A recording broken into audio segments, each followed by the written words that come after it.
Tinapay mula sa langit. A daily morning devotion with CRC family.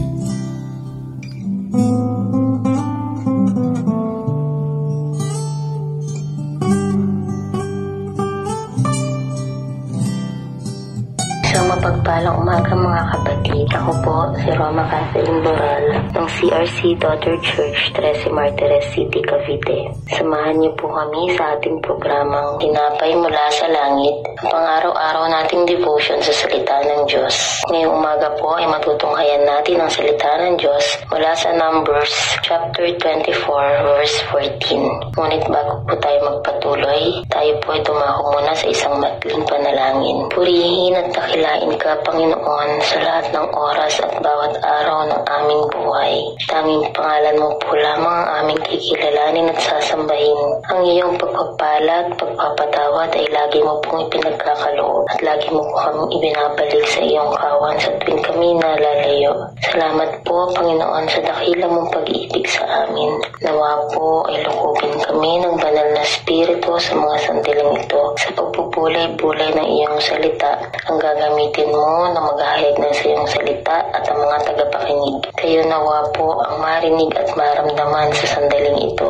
Lahat ng ito ay sinasama at dinadalangin namin sa tanging pangalan ng iyong anak na si Jesus. Amen. Basahin po natin ang Numbers 24 verse 14. NLT version. Now I am returning to my own people, but first let me tell you what the Israelites will do to your people in the future.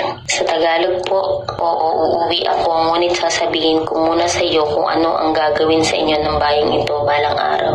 Nabanggit po sa mga nakaraang chapters at verses ang pinlanong pagpapasumpa ni Balaak kay Balaam sa mga Israelites kapalitan napakaraming ginto at pilak at parangal. Ngunit matinding pagkayamot at dismaya ang naramdaman ni Balaak dahil hindi pinahintulutan ng Diyos si Balaam upang sumpain ang mga Israelita. Bagkus, puro pagpapalang namutawi kay Balaam. Dahil sa kabiguang maisumpa ang mga Israelita, sinabihan ni Balaak si Balaam na umuwi na. Handa na sa kanyang pagbabalik si Balaam sa kanyang bayan ang Pethor sapagkat nagawa na niya ang nais ng Panginoon. Ngunit bago siya umalis ay nag-iwan siya ng isang babala o pangitain na maaring mangyari sa bayan ni Balaak. Babala na maaring mangyari sa hinaharap dahil sa mga ginagawa nilang hindi ayon sa kagustuhan ng Panginoon. Higit lalong naging kagustuhan ni Balaak na sumpain ng mga Israelita ay may nakalaang kaparusahan sa Panginoon. Ang Panginoon ay tapat at matuwid. Anuman ang sabihin niya ay hindi nababago. Saan mang lugar o anumang bagay na ialay sa kanya, ang sinabi ng Panginoon ay sinabi niya. At ang sumusuway sa kanya ay ang kanyang binibigyan na nararapat na parusa. Sa ating konklusyon, our God is a just God. Hindi niya pinahihintulutan ng mga bagay na mali at bawat kasalanan ay may karampatang parusa sa panahon ng kalooban ng Diyos. Ang pagsumpa ay hindi kinasisiyahan ng Diyos. Tayong tao ay may pagkakataon na sinusumpa ang ating kapwa dahil sa galit o inggit at ito ay isang paraan ng tao upang makiganti. Pero nakasulat sa Hebreo chapter 10 verse 30, sapagkat kilala natin na nagsabi, akin ang paghihiganti, ako ang magpaparusa, at siya rin na nagsabi, hahatulan ng Panginoon ang kanyang bayan.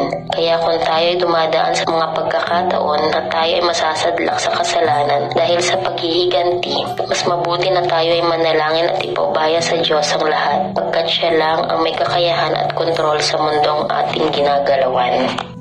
Bilang pagwawakas, tayo po ay manalangin.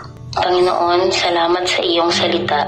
Nawa po ay maisapamuhay at maisapuso ng bawat nakarinig at makakarinig pa ng iyong salita. Salamat sa pagmulat sa aming kaisipan na hindi kami ang may hawak at kontrol sa aming mga buhay. Ikaw lamang po, Panginoon, ang nakababatid, ang nakakabuti para sa amin. Sabi niyo nga po sa isa sa inyong mga salita, dapat batid po ninyo ang inyong plano para sa amin, na ang inyong plano ay para sa aming ikabubuti. Dalangin din po namin na mawala na sa sistema ng karamihan ang pagkakanya-kanya, gantihan at kampihan. Nawa po ay maipamuhay nila ay ang iyong mga salita para sa isang mapayapang bayan. Palagian po ang aming papuri at pasasalamat sa katangi-tangi at dakilang pangalan ng iyong anak na si Jesus. Amen. Maraming salamat po sa inyong pakikibahagi sa ating programa. Lagi po nating pagnilayan ang salita ng Diyos mula sa ating puso dahil lubos sa magiging kaunawaan natin dito. Muli po ninyo kaming samahan bukas sa pagninilay-nilay ng kanyang mga salita dito sa programang Tinapay Mula sa Langit. Malaya po ninyong i-share ang video na ito upang kayo rin ay maging pagpapala sa iba. Pagpalain po tayong lahat ng ating Panginoon. Magandang umaga po.